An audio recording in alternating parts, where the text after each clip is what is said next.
Hello everyone. मैं मिथुन सिंह स्वागत करता हूं आप सभी का। आशा करता हूं आप सभी बहुत अच्छे होंगे। बिहार शिक्षक भर्ती 3.0 के लिए 40 नंबर जो आपका जीके का क्वेश्चन है, जिसमें कि मैथ, ज्योग्राफी, भारतीय राष्ट्रीय आंदोलन, साइंस के क्वेश्चन पूछे जाएंगे। आपको पता होना चाहिए बीपीएससी टीआरई 1.0 में और 2.0 में एक क्वेश्चन जो है हर बार ज्योग्राफी से यहां से आता है। तो आज हम लोग उस 8 नंबर वाले सेक्शन को टारगेट करते हुए ज्योग्राफी में जो बार बार फ्रीक्वेंटली क्वेश्चंस हैं उसे हम लोग जो है डिस्कस करेंगे। तो चलिए आज की वीडियो को शुरू करते हैं और 8 नंबर आपको पूरा जो है इस वीडियो के माध्यम से जो नॉलेज मिलने वाली है। पहला क्वेश्चन देखो, बहुत ही आसान सा क्वेश्चन है। वायुमंडल में सबसे अधिक मात्रा में कौन सी गैस पाई जाती है? अब बोलोगे सर ऐसे क्वेश्चन तो एग्जाम में नहीं आते हैं। बिल्कुल आप सही हो, लेकिन अभी मैं आपको इस क्वेश्चन को जब एक्सप्लेन करूंगा, दो तीन चीजें और बताऊंगा, तो आपको आइडिया लग जाएगा कि क्वेश्चन कैसे पूछे जा सकते हैं। फिलहाल इसका आंसर आपने बचपन में ही जो है 3 या 4 क्लास में सीख लिया होगा कि नाइट्रोजन सबसे ज्यादा जो है नाइट्रोजन जो है पर्यावरण में पाया जाता है, जो कि कितना परसेंट होता है? 78% होता है। ठीक है, परसेंट में आप समझते जाना। ठीक है, दूसरी बात O2 यानी कि ऑक्सीजन आपको कितने मिलते हैं पर्यावरण में? इसे आप अगर काउंट करोगे तो 21% मिलता है। अच्छी बात है, ये भी आपको पता था। लेकिन अगर मैं तीसरे नंबर पे सबसे ज्यादा बोलूं तो क्या है? वो आर्गन है, जो कि कितना होता है? 0.93%। एग्जाम में ये पूछ दिया जाए तो कैसा लगेगा आपको? बिल्कुल अच्छा नहीं लगेगा। तो याद कर लीजिए 0.93। तीसरे नंबर पे कौन है? आर्गन है। चौथे नंबर की अगर मैं बात करूं तो वो है CO2 यानी कि आपका हमारा बहुत ही बड़ा दुश्मन कार्बन डाइऑक्साइड, जो कि कितना है? 0.03%। एग्जाम में यहां से भी पूछा जाएगा कि चौथे नंबर पे कौन है, कितने परसेंटेज में है। एग्जाम में बहुत बार ये पूछा जा चुका है। पांचवें नंबर पे नियोन है, जो कि 0.0002% है। अगर मैं आगे बढ़ूं और बात करूं हीलियम की, तो हीलियम की जो है 0.0005% है। एग्जाम में ये जो चार हैं, पहले नंबर पे नाइट्रोजन, दूसरे नंबर पे ऑक्सीजन, तीसरे नंबर पे आपको कौन देखने को मिलता है? आर्गन, और चौथे नंबर पे आपको देखने को मिल जाता है कार्बन डाइऑक्साइड। तो फिलहाल आपने सारी बातें समझ ली। फिलहाल इसका आंसर होगा बी। समझ में आई बात? देखो क्वेश्चन कहां कहां से पूछा जा सकता है। आगे देखिए, एक बार मैं फिर से आपको यहां से दिखा देता हूं। नाइट्रोजन आपको क्या दिखेगा? 78.8%। ठीक है, और ऑक्सीजन 20.95। देखो टू बी प्रिसाइज मैं बता रहा हूं, इसे जो है 78 मान लिया जाता है, इसे 21 मान लिया जाता है। आर्गन 0.963% है। तो यहां से आप इन चीजों को देख सकते हो, स्क्रीनशॉट चाहो तो आप ले सकते हो। आगे देखिए, अगला सवाल क्या है? निम्नलिखित में से कौन सी गैस ग्रीन हाउस इफेक्ट के लिए उत्तरदायी है? बड़ा ही प्यारा सा सवाल है और बार बार एग्जाम में पूछा जाता है। ऑब्वियसली बात है, कार्बन डाइऑक्साइड जो है ये क्या है? ग्रीन हाउस गैस इफेक्ट है। अगर मैं बात करूं इसकी और कौन कौन सी गैस जो है ग्रीन हाउस गैस के लिए उत्तरदायी है या रिस्पॉन्सिबल है, तो देखिए इसमें जो सबसे पहला नाम आएगा नाइट्रस ऑक्साइड का। याद रखिएगा, इसे भी जो है एग्जाम में बार बार पूछा जाता है। नाइट्रस ऑक्साइड, एग्जाम में ये भी सवाल आपसे पूछ लिया जाता है। अगर मैं बात करूं दूसरे नंबर की, तो दूसरे नंबर पे कौन आपको दिखेगा? मीथेन भी यहाँ पे आपको दिखने को मिल जाएगा। मीथेन जो है यहाँ भी कायम है। और इसके बाद मैं बात करूं तो CFC आपने पता ही होगा, क्लोरोफ्लोरोकार्बन, जो कि आपके AC से, आपके रेफ्रिजरेटर यानी कि फ्रिज से निकलता है, जो कि बहुत ही हार्मफुल है। सेविंग क्रीम से भी ये निकलता है। अब बात करते हैं ओजोन गैस की, तो ओजोन भी जो है क्या है? ग्रीन हाउस गैस के लिए जो है क्या है? उत्तरदायी है। तो फिलहाल इसका जो आंसर हो जाएगा ऑप्शन नंबर डी करेक्ट है आपका। और आपने सारे चीजों को पढ़ लिया, उसे भी जो है एग्जाम में पूछा जा सकता है। बादल का गर्जना वायुमंडल के किस परत में आपको जो है दिखाई पड़ेगी? किस लेयर में आपको दिखाई पड़ेगी? तो यहां से फोटो देख लो, चीजों को आप समझ पाओगे। देखिए कौन कौन सा है।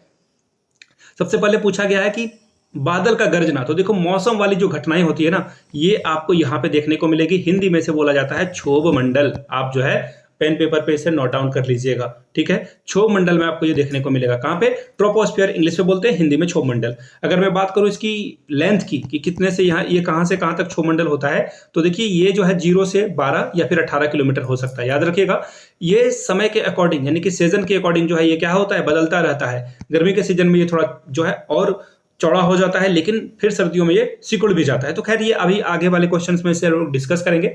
बादल का गर्जना आपको कहां दिखाई पड़ेगा? बादल का गर्जना आपको दिखाई पड़ेगा, ये रहा क्षोभ मंडल में। ऑप्शन बी आपका क्या होगा? करेक्ट हो जाएगा। घरेलू विमान, जो कि आप अगर सपोज कर लो किसी को रांची से दिल्ली जाना है, दिल्ली से बेंगलुरु जाना है, चेन्नई से जो है उसे कोची जाना है, तो यहाँ पे घरेलू उड़ान जो है डोमेस्टिक जो फ्लाइट है वो लिया जाता है। तो डोमेस्टिक फाइल वगैरह भी जो है क्षोभ मंडल में ही उड़ते हैं, लेकिन जो इंटरनेशनल फ्लाइट है वो आपको आगे समताप मंडल में दिखाई पड़ेंगे। याद रखिएगा, ये क्वेश्चन जो है आपको फंसाने के लिए पूछा जा सकता है। यहां से आप देख सकते हो, देखो यहां से देखो, ये जो स्ट्रेटोस्फेयर है यहाँ पे आपको जो है क्या दिखाई पड़ेगा? देखो यहाँ पे भी जो है ये जो देखो पैसेंजर प्लेन दिखाई दे रहा है ना आपको ट्रोपोस्फियर में, एक्चुअली ये यहाँ पे भी उड़ता है और स्ट्रेटोस्फियर में भी उड़ता है, इसे याद रख लेना आप, ठीक है। सबसे ऊपर में एक्सोस्फियर है, जिसके बारे में हम लोगों के पास बहुत कम नॉलेज है। यहाँ पे जो है कृत्रिम उपग्रह, जो आर्टिफिशियल सैटेलाइट वगैरह है, यहाँ पे रखा जाता है। आगे देखिए, वायुयान प्रायः कहाँ उड़ते हैं, आ गया क्वेश्चन। मैंने आपको अभी क्या बताया था कि ये आपको कहाँ मिलेगा, ये आपको समताप मंडल में देखने को मिलता है। याद रखिएगा एक बात और, कि ये जो क्षोभ मंडल, यहाँ नीचे क्षोभ मंडल है, यहाँ पे ऊपर में समताप मंडल है, इस लेयर को पार करने में एक्चुअली क्या होता है ना कि जब यहाँ से अर्थ की ओर से जो है चारों तरफ से जो हॉट एयर वगैरह यहाँ पे जमा हो जाती है, तो फिर ये वापस से नीचे आता है। तो यहाँ पे जो ये थिक लेयर होता है, इससे घरेलू विमान जो होते हैं वो बहुत हल्के होते हैं, इसलिए इसे ये क्रॉस नहीं कर पाता है। लेकिन जो इंटरनेशनल प्लेन होते हैं वो हैवी होते हैं, बहुत भारी होते हैं, जिस वजह से इस परत को वो जो है इसे पार कर लेता है आसानी से। दूसरी बात, यहाँ पे बारिश वगैरह होती है, इसलिए जो है हम लोग यहाँ पे क्षोभ मंडल में जो है प्लेन को नहीं उड़ाते हैं, और ये जो वायुयान वगैरह एरोप्लेन वगैरह है, जो इंटरनेशनल फ्लाइट होता है, वो समताप मंडल में उड़ता है। मौसम की सारी घटनाएं क्षोभ मंडल में लॉक कर लीजिए। वायुयान प्रायः कहां उड़ते हैं, तो समताप मंडल, ए आपका क्या होगा, करेक्ट आंसर हो जाएगा। अब देखिए कुछ और क्वेश्चंस भी पूछे जाते हैं कभी कभी क्षोभ मंडल के बारे में। सवाल क्या पूछा जाता है कि इसकी लेंथ जो है कितनी है, तो देखिए पोल से इसकी लेंथ आपको 8 किलोमीटर देखने को मिलती है। अगर मैं इक्वेटर की बात करूं तो इक्वेटर से जो है ये आपको इक्वेटर से इसकी जो लेंथ हो जाएगी वो 18 किलोमीटर के अप्रॉक्स में हो जाएगी। याद रखिएगा एक क्वेश्चन जो है पूछा गया था बीपीएससी के, जो बीपीएससी वो वीडियो वगैरह बनते हैं, वीडियो सीओ, तो वहां पे एक सवाल पूछा गया था कितने मीटर दूरी जाने पर 1 डिग्री टेम्परेचर जो है घट जाता है क्षोभ मंडल में। तो 165 मीटर आप ऊपर जाओगे तो 1 डिग्री सेल्सियस जो है टेम्परेचर क्या होगा, माइनस में बदल जाएगा। याद रखिएगा यही क्वेश्चन डायरेक्टली आपसे पूछ दिया जा सकता है। आगे बढ़ेंगे नेक्स्ट क्वेश्चन की ओर। पृथ्वी की सतह से सबसे दूर वातावरण की परत को क्या कहते हैं? अभी आप जो है एक बार देख लोगे इसे, अभी तुरंत आपको जो है आंसर मिल जाएगा। ये देखो सबसे ऊपर में आपको क्या दिखाई पड़ रहा है, ये दिखाई पड़ेगा बाह्यमंडल। इंग्लिश वाले बहिर्मंडल या बाहर मंडल भी बोल सकते हैं, एक्सोस्फीयर बोला जाता है इसे, ठीक है। तो फिलहाल इसका सही आंसर क्या हो जाएगा, एक्सोस्फीयर यानी कि बाहिर्मंडल, ऑप्शन सी आपका क्या होगा, करेक्ट आंसर हो जाएगा, ठीक है। चलिए नेक्स्ट क्वेश्चन की ओर हम लोग बढ़ेंगे। वायुमंडल में ओजोन परत कहां पर स्थित है, कहां पर, पे नहीं पर होना चाहिए था यहाँ पे, कहां पर स्थित है, केंद्रित है। तो देखिए ओजोन परत आपको कहां मिलता है, समताप मंडल में। देखो यहीं पे जो है आपको क्या मिल जाएगा, ओजोन लेयर भी आपको यहीं पे देखने को मिल जाता है, स्ट्रेटोस्फीयर में। स्ट्रेटोस्फीयर में आपको जो है ये देखने को मिलेगा, और इसकी जो लंबाई है, लेंथ है, वो 15 किलोमीटर के आसपास से कुछ किलोमीटर तक होती है। और याद रखना यहीं से जो है यूवी रेज, ये जो ओजोन लेयर है, सन की लाइट यहाँ से जो है ये बचा लेता है, सन के लाइट से यूवी रेज को ये पास नहीं होने देता। लेकिन आपको पता है कि ओजोन लेयर में जो है बार बार छेद हो रहा है, जिस वजह से हम लोगों के अर्थ के ओर जो है क्या आता है, यूवी रेज आ जाती है। और यूवी रेज आने से क्या होगा आपको पता ही है, यूवी रेज के आ जाने से आपको, हम सभी को, धरती पे जितने इंसान हैं उन सभी को कैंसर होने का खतरा है, और जो स्किन डिजीजेज हैं वो भी आपको देखने को मिलेगा। तो यानी कि अगर ओजोन नीचे आएगा तो डेफिनेटली हम सभी को नुकसान पहुंचाएगा। तो आंसर क्या हो जाएगा इसका, फिलहाल वो हम लोग देख लेते हैं। समताप मंडल यानी कि स्ट्रेटोस्फीयर में आपको जो है ओजोन लेयर दिखाई पड़ेगी। निम्नलिखित में से किस मंडल को, वेट अ मिनट,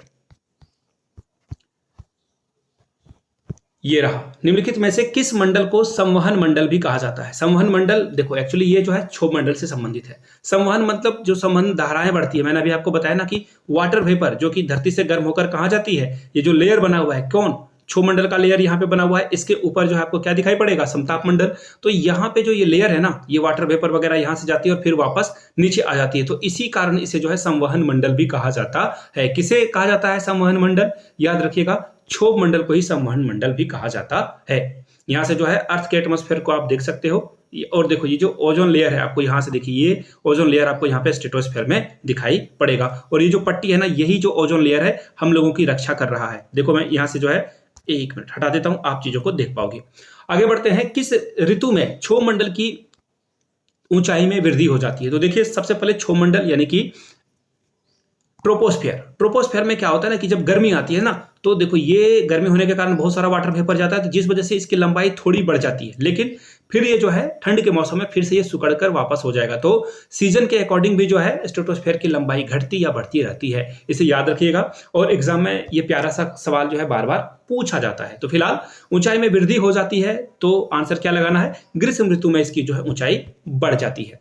संचार उपग्रह किस वायुमंडल परत पर स्थित होते हैं। संचार देख रहे हो आप, किसकी बात हो रही है यहाँ पे? कम्युनिकेशन सैटेलाइट की बात हो रही है। तो कम्युनिकेशन सैटेलाइट जो है आपको आयन मंडल यानी कि आयनोस्फीयर में देखने को मिलेगा।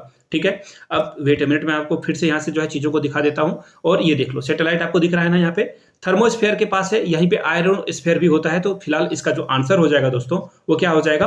वेट अ मिनट, यहां से देख सकते हो आप, उपग्रह वगैरह जो है आपको कहां दिखाई पड़ जाएंगे? ये जो है आयन मंडल, यानी कि ऑप्शन डी आपका क्या होगा? करेक्ट हो जाएगा। इसके साथ आगे बढ़े उससे पहले आप लोगों से रिक्वेस्ट है, प्लीज इस वीडियो को ज्यादा से ज्यादा लाइक करें, शेयर करें अपने दोस्तों के बीच। दूसरी बात, आप इस वीडियो को कहां से देख रहे हो नीचे कमेंट करके वो जरूर बताएं, ताकि हमें भी पता चल सके हमारी ऑडियंस कहां तक पहुंची है। ये वीडियो मैं आपके लिए देवघर झारखंड से बना रहा हूं। आप इस वीडियो को कहां से देख रहे हो नीचे कमेंट करके जरूर बताएं। आगे बढ़ेंगे, क्षोभ मंडल में तापमान क्या होता है? ऊंचाई के साथ बढ़ता है, ऊंचाई के साथ घटता है, अपरिवर्तित रहता है, या फिर क्या? तो देखिए, जैसे जैसे ऊंचाई बढ़ती जाएगी क्षोभ मंडल में जो है टेम्परेचर क्या होगा? पहले याद रखना है, पहले क्या होगा? पहले घटेगा। एक्चुअली आप थोड़ा दूर जाओगे तो ये घटेगा, फिर कुछ दूर तक ये क्या रहेगा? कांस्टेंट रहेगा, यानी कि ना बढ़ेगा ना घटेगा। लेकिन जैसे फिर ऊपर जाओगे तो ये घटने लगेगा। यानी कि कुल जमा बात है कि ऊंचाई के साथ साथ धीरे धीरे ये क्या होता है? बढ़ता भी है। ठीक है, नेक्स्ट क्वेश्चन देखते हैं। वातावरण की कौन सी परत रेडियो तरंगों को परावर्तित यानी कि रिफ्लेक्ट कर देती है, वापस जो है भेज देती है? तो देखिए, कम्युनिकेशन वगैरह करने में जो है ये सुविधा जो है आपको देखने को मिलती है। अगर वो वापस रिफ्लेक्ट नहीं करेगी तो हम लोग किसी भी चीज को जो है अच्छे से देख भी नहीं पाएंगे। और याद रखना है आपको, वेट अ मिनट, पहले मैं आपको पिक्चर दिखा देता हूं ताकि आप चीजों को ठीक से समझ पाओ। और यहां से आप देख पा रहे हो ये जो रेडियो वेव वगैरह जो है आपको देखने को मिल जाएगा, यहां से आप पिक्चर को देख सकते हो। ठीक है, चलिए अब यहां से देख लेते हैं कौन सा जो है। तो ये जो आयन मंडल है यानी कि आयनोस्फीयर है, ये क्या करता है? रेडियो वेव को क्या करता है? रिफ्लेक्ट करके वापस भेज देता है। यहां से टकराएगा ये, फिर वापस आ जाएगा कहां से? आयन मंडल में। अभी हम लोगों ने आयन मंडल के बारे में एक और क्वेश्चन पढ़ा था ना शायद, यस। ये जो उपग्रह वगैरह ये भी आपको कहां मिलता है? आयन मंडल में ही मिलता है। आगे बढ़ेंगे, गर्मी के साथ क्षोभ मंडल की ऊंचाई पर क्या प्रभाव पड़ता है? गर्मी के समय में अभी हम लोगों ने पढ़ लिया, क्षोभ मंडल की ऊंचाई बढ़ने पे क्या होगा? ये इसकी जो लंबाई जो है वो बढ़ती जाएगी। वो क्या होगी? गर्मी के दिनों में, याद रखिएगा, गर्मी के समय में ये क्वेश्चन में ये पढ़ना बहुत जरूरी है कि गर्मी के दिनों में क्षोभ मंडल की लंबाई बढ़ जाएगी। आगे देखिए, किस वातावरणीय परत को मौसमी परिवर्तन का छत कहा जाता है? अभी आपने पढ़ा कि क्षोभ मंडल में सारी जो घटनाएं होती है, जितने भी तरह की ऋतु का परिवर्तन होना हो, वर्षा होना हो, ये सभी आपको क्षोभ मंडल में देखने को मिलता है। बी आपका करेक्ट आंसर हो जाएगा। निम्नलिखित में से कौन सा कथन सत्य है, ट्रू है? इसे आपको निकालना है। सागर तल पर वायु दाब सबसे अधिक होता है, बिल्कुल सही है, यही इसका सही आंसर है। दूसरा पढ़ लेते हैं, वायु दाब को मिलीबार में नापते हैं, बिल्कुल सही बात है, मिलीबार में ही नापते हैं। देखो, सबसे पहले सागर तल यानी कि जो सी के आसपास है ना, सी के आसपास क्या होगा? यहाँ पे देखो, एक्चुअली यहाँ पे बहुत सारा वाटर है, तो ये वाटर जो है क्या होता है? वाटर वेपर चारों तरफ आपको देखने को मिलेगा, तो इससे क्या होगा ना, वायुमंडल दबाव यहाँ पे सबसे अधिक ज्यादा सबसे अधिक हो जाएगा। वायुमंडल में ऑक्सीजन सबसे ज्यादा पाया जाता है, बिल्कुल, तीनों आंसर करेक्ट है। तो आपको ऑल ऑफ द अबव यानी कि डी के साथ आगे बढ़ना होगा। ओजोन परत पृथ्वी से कितनी ऊंचाई पर स्थित है? तो देखिए, अभी हमने पढ़ा था कि पृथ्वी से वो 18 किलोमीटर के आसपास है, लेकिन यहाँ पे एवरेज जो है करके देखो, 18 के ठीक आसपास जो बोलते हैं ना एस्टिमेशन, वो क्या मिलेगा आपको? 20 किलोमीटर मिलेगा। तो आप जो है 20 के साथ आगे जाओगे। अलग अलग जगह पे अलग अलग ढंग से सवाल पूछे जाते हैं, तो मेक श्योर चीजों को याद रखो। अगला सवाल है, भूकंप के उत्पत्ति के पहले वायुमंडल में कौन सी गैस की मात्रा बढ़ने लगती है? देखिए, इस पे कॉन्ट्राडिक्शन है, डिस्प्यूट है, लोगों का मानना है, कुछ वैज्ञानिक मानते हैं इस बात को, बहुत सारे वैज्ञानिक इस बात को डिनाई कर देते हैं, वो एग्रीमेंट यहाँ पे डिसएग्रीमेंट दिखाते हैं। देखो, रेडॉन गैस जब भूकंप की जो है शुरुआत होगी, उससे ठीक पहले जो एटमॉस्फेयर है हम लोगों का, वहां पे रेडॉन गैस बढ़ने लगेगी। ए इसका करेक्ट आंसर हो जाएगा। अगला सवाल देखिए, अगला सवाल क्या है? मॉन्ट्रियल प्रोटोकॉल किससे संबंधित है? देखो, इस तरह के क्वेश्चन ना बार बार एग्जाम में पूछे जाते हैं। किस तरह के क्वेश्चन? मॉन्ट्रियल प्रोटोकॉल ये जो है किससे संबंधित है? तो देखिए, मॉन्ट्रियल प्रोटोकॉल जो है 1987, मैं आपको लिखकर दिखा देता हूं, 1987 में ये हुआ है। ये जो है ग्लोबल एग्रीमेंट था कि हम लोग जो है स्ट्रेटोस्फेयर को क्या करेंगे? प्रोटेक्ट करेंगे, बचाएंगे, यानी कि ओजोन के जो परत, जो ओजोन का लेयर है वो घट रहा है दिन ब दिन, इसे हम लोग बचाने के लिए काम करेंगे। याद रखिएगा इस बात को। और जो सबसे इंपॉर्टेंट वाली बात है, ये जो है बार बार एग्जाम में पूछा जाता है, इसे जो है ध्यान में रखना है, इसे जो है बार बार ध्यान में रखना है। बार बार देखो, एक्चुअली क्या ना कि इससे जो है सवाल हर बार पूछे जाते हैं, और 16 सितंबर को ओजोन डे भी सेलिब्रेट किया जाता है। 16 सितंबर 1987 को जो है ये प्रोटोकॉल की जो है मॉन्ट्रियल प्रोटोकॉल हुआ था। इस वजह से जो है बार बार एग्जाम, ये मॉन्ट्रियल एक शहर है, कहां पर है नीचे कमेंट करके आपको बताने का काम है, नीचे ये कहां पे है मॉन्ट्रियल। तो ये प्रोटोकॉल 16 सितंबर को हुआ है, तो ओजोन डे भी सेलिब्रेट किया जाता है इसी दिन को। आगे बढ़ेंगे। पृथ्वी की सतह पर कार्बन डाइऑक्साइड की मात्रा कितनी पाई जाती है? सबसे पहले मैंने आपको चार्ट दिखाया था और बताया था कि कार्बन डाइऑक्साइड की मात्रा आपको क्या मिलेगी, 0.036% देखने को मिलेगी। सी ऑक्सीजन है, ये क्या है, ऑक्सीजन है, ठीक है। 0.002 आपको जो है नियोन देखने को मिलेगा, Ne, और 78.8 जो है आपको नाइट्रोजन देखने को मिल जाता है। चलिए आगे बढ़ेंगे। क्वेश्चन नंबर 19, वायुमंडल की सबसे भारी गैस कौन सी है? तो देखिए भारी गैस, हैवी जो गैसेस हैं उनमें से देखिए आपका वाटर वेपर भी है, जो गर्म होकर ऊपर की ओर जाता है। वाटर वेपर में H2O जब बदल जाता है तो वो भी भारी गैस है। अब पूछा गया है वायुमंडल की सबसे भारी गैस कौन सी है? नाइट्रोजन, हाइड्रोजन, ऑक्सीजन या फिर कार्बन डाइऑक्साइड? तो सबसे भारी क्या है? कार्बन डाइऑक्साइड है। सबसे भारी कौन सा आपको देखने को मिलेगा? कार्बन डाइऑक्साइड देखने को मिलेगा, ठीक है। तो डी इसका आंसर क्या हो जाएगा? करेक्ट हो जाएगा। अब देखिए कुछ और बातें हैं जो कि आपको जो है देखने को मिलेगा, ये याद रखिएगा। सबसे ज्यादा जो है क्या है, सब हमारे जो वातावरण है उसमें आपको हाइड्रोजन देखने को मिलेगा और ऑक्सीजन देखने को मिलेगा। तो ये सभी जगह तो आपको देखने को ही मिलता है, लेकिन सबसे जो हल्का है वो क्या होता है? हाइड्रोजन सबसे हल्का होता है, याद रखिएगा। अभी शायद मैंने इसमें स्लाइड में जोड़ रखा है, जी हाँ, ये देखो।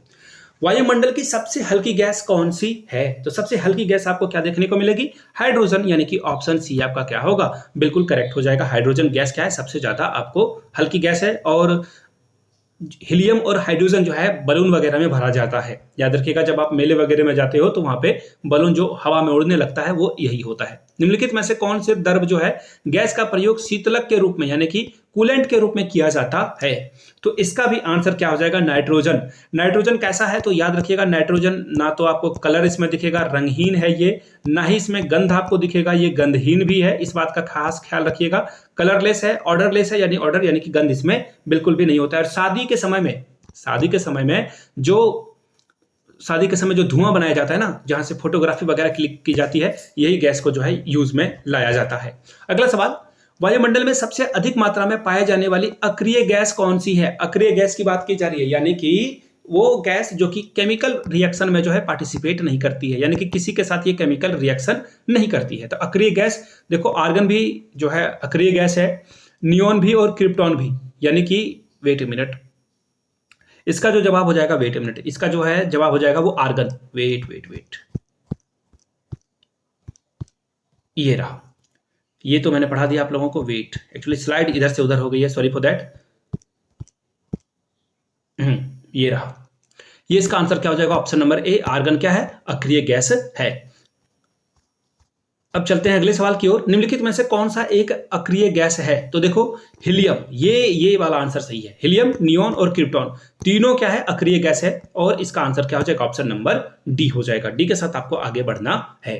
क्योटो प्रोटोकॉल किस गैस के उत्सर्जन में कमी लाने के लिए इसका जो है, इसके बारे में जो है घोषणा की गई थी? तो देखिए इसका सही जवाब हो जाएगा कार्बन डाइऑक्साइड। और क्योटो आपको पता है ये जापान में है। ये प्रोटोकॉल कब किया गया था? नीचे आप जो है ईयर लिखोगे क्वेश्चन नंबर के साथ 24, और आप बगल में ईयर लिख दोगे, 2010 में, 2015 में, जो भी हो आंसर आप लिख दोगे। वायुमंडल मुख्यतः गर्म होता है, इसका क्या कारण है? सवाल क्या पूछा गया? ये देखिए, ये क्वेश्चन बहुत बार रिपीटेड क्वेश्चन है। क्या है question? The atmosphere is mainly heated bye.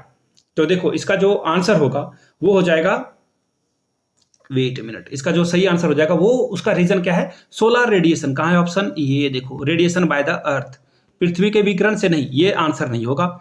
इसका आंसर होना चाहिए, वेट, आप इसका आंसर आप लोग कर देना। देखो एक्चुअली क्या है ना कि ये जो है सोलर रेडिएशन की वजह से जो है धरती गर्म होती है, जो वेव जो है सोलर रेडिएशन होता है उसकी वजह से ये होता है। फिलहाल आपको इन चारों में से कौन सा लग रहा है, ये भी आपका टेस्ट हो जाए, नीचे कमेंट करके बताइएगा। वीडियो यहां तक देख ली हो, अच्छा लगा हो और आंसर नहीं पता हो 25 का, तो लिख दीजिएगा कमेंट करके, आंसर मैं कर दूंगा। वीडियो को यहां तक देखने के लिए आप सभी का बहुत बहुत शुक्रिया। इस वीडियो को अगर आपने यहां तक देखा, प्यार दिया और अच्छा लगा तो नीचे कमेंट सेक्शन में जय हिंद जरूर लिखिएगा। इस वीडियो को अपने दोस्तों, रिश्तेदारों तक साझा करें, शेयर करें, उन तक पहुंचाएं और वीडियो को लाइक जरूर कर दें। पहली बार चैनल पे आए, चैनल को सब्सक्राइब करते हुए जाना है। Thank you so much.